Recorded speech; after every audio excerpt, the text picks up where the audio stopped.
السلام علیکم ورحمۃ اللہ وبرکاتہ۔ حضرت ابوبکر صدیق رضی اللہ تعالی عنہ نبی کائنات کے وہ عظیم صحابی ہیں کہ جنہیں خلیفہ بلا فصل ہونے کا شرف حاصل ہے، اور انہی کے متعلق محمد رسول اللہ صلی اللہ علیہ وسلم نے فرمایا تھا کہ جنت کے تمام دروازوں سے صدیق کو، ابوبکر صدیق رضی اللہ تعالی عنہ کو پکارا جائے گا، بلایا جائے گا۔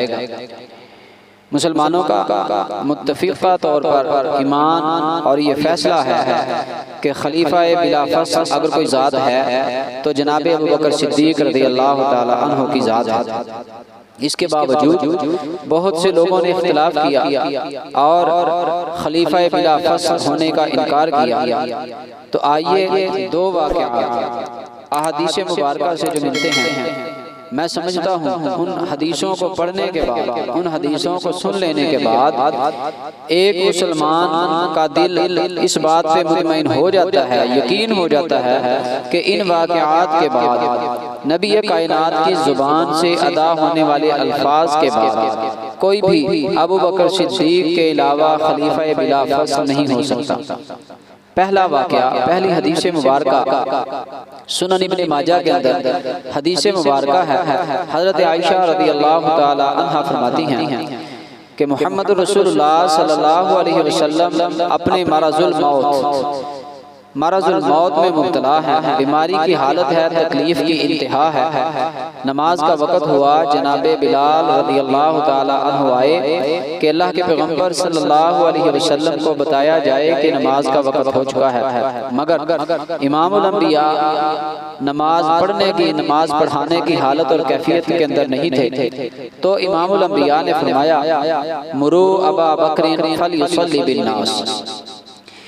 کہ لوگوں سے کہو، ابو بکر سے کہو کہ لوگوں کو نماز پڑھائے۔ اماں جی عائشہ رضی اللہ تعالی عنہ فرماتی ہیں کہ میں نے سوچا، میرے دل میں خیال آیا کہ میرے باپ جناب صدیق بڑے ہی رقیق القلب ہیں، نرم دل کے مالک ہیں، اور وہ مصلی امامت پہ کھڑے نہیں ہو سکیں گے۔ تو میں نے عرض کی، اللہ کے پیغمبر، ابو بکر صدیق رضی اللہ تعالیٰ عنہ کی جگہ آپ جناب عمر کو حکم دے دیجئے کہ وہ نماز پڑھا دیں۔ امام الانبیاء نے پھر دوبارہ سے حکم ارشاد فرمایا، مرو ابا بکر فلیصلی بالناس، کہ ابو بکر سے کہو لوگوں کو نماز پڑھائے۔ اماں جی عائشہ رضی اللہ تعالیٰ عنہ فرماتی ہیں، میں نے درخواست کی، اللہ کے پیغمبر میرے باپ بڑے ہی نرم دل کے مالک ہیں، وہ آپ کی جگہ مصلی امامت پہ کھڑے نہیں ہو سکیں گے۔ تو محمد رسول اللہ صلی اللہ علیہ وسلم نے جو لفظ، جتنی سختی سے جو الفاظ ادا فرمائے، ان کو سن لینے کے بعد یقین ہو جاتا ہے کہ مصلی امامت پہ، مصلی خلافت پہ محمد رسول اللہ صلی اللہ علیہ وسلم اپنے بعد سوائے ابو بکر صدیق کے کسی کو پسند نہیں کرتے۔ آقا علیہ السلام نے فرمایا کہ میں نے تمہیں حکم دیا ہے، ابو بکر سے کہو، مرو ابا بکر فلیصلی بالناس، ابو بکر سے کہو لوگوں کو نماز پڑھائے، اور تم یوسف کے ساتھ والی عورتوں جیسی گفتگو کرتے ہو، میری بات نہیں مانتے، میرا حکم ابو بکر تک نہیں پہنچاتے۔ ان الفاظ سے پتہ چلتا ہے کہ اس جگہ، اس وقت مسجد نبوی کے اندر ابو بکر صدیق رضی اللہ تعالی عنہ کے بعد تمام صحابہ کرام موجود تھے، جناب عمر بھی موجود، جناب عثمان و علی رضی اللہ تعالی عنہ بھی موجود، تمام صحابہ، مگر امام الانبیاء نے واضح فرما دیا کہ میرے بعد اگر کوئی مصلی خلافت پہ، مصلی امامت پہ کھڑا ہو سکتا ہے تو صرف اور صرف ابو بکر صدیق کھڑا ہو سکتا ہے، اس کے علاوہ کوئی بھی میری جگہ نہیں لے سکتا۔ تو میرے بھائیوں، اسی طرح کا ایک واقعہ صحیح مسلم کے اندر 7179 نمبر حدیث مبارکہ ہے۔ ایک عورت حضرت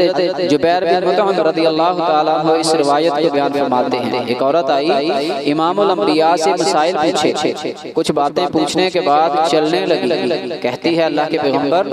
اگر میں دوبارہ کبھی آ جاؤں، مجھے کوئی ضرورت پڑ جائے بتائے مجھے کوئی کام ہو اللہ کے پیغمبر میں یہاں پہ آؤں آپ کی مسجد کے اندر آؤں اور آپ سے ملاقات نہ ہو تو میں کس سے بات کروں کس سے اپنا مسئلہ حل کرواؤں محمد الرسول اللہ صلی اللہ علیہ وسلم نے فرمایا بی بی جب کبھی دوبارہ آؤ میری تمہاری ملاقات نہ ہو تو اپنی بات اپنی ضرورت ابو بکر صدیق کے سامنے پیش کرنا اور میرے بھائیوں اس سے بڑھ کر نبی کائنات کے بعد خلافت کا حقدار کون نظر آتا ہے کہ امام الانبیاء اپنے بعد واضح فرما رہی ہیں کہ اگر میرے بعد تمہارا آنا ہو جائے تو عثمان سے نہیں ملنا عمر سے نہیں ملنا علی رضی اللہ تعالی عنہ ان صحابہ سے نہیں بلکہ میرے ابو بکر صدیق رضی اللہ تعالی عنہ سے ملاقات کرنا تمہاری ضرورت کو حل کر دیا جائے گا تمہارے مسئلے کا حل بتا دیا جائے گا تو ان دو واقعات کے بعد میں نہیں سمجھتا کہ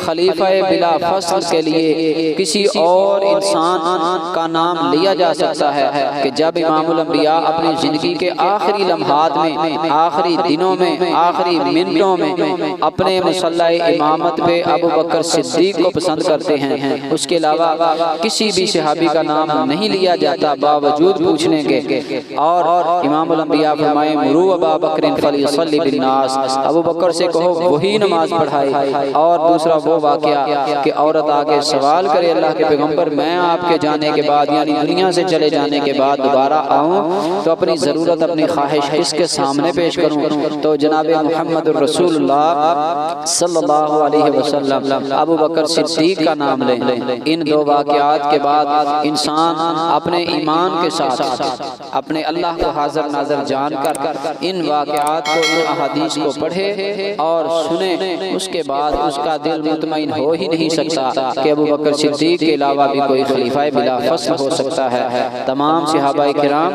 ہمارے لیے قابل احترام ہیں قابل عزت ہیں لیکن جو مقام جس کو ملا اس کو تسلیم کرنا پڑے گا خلیفہ بلا فصل جناب ابو بکر صدیق رضی اللہ تعالی عنہ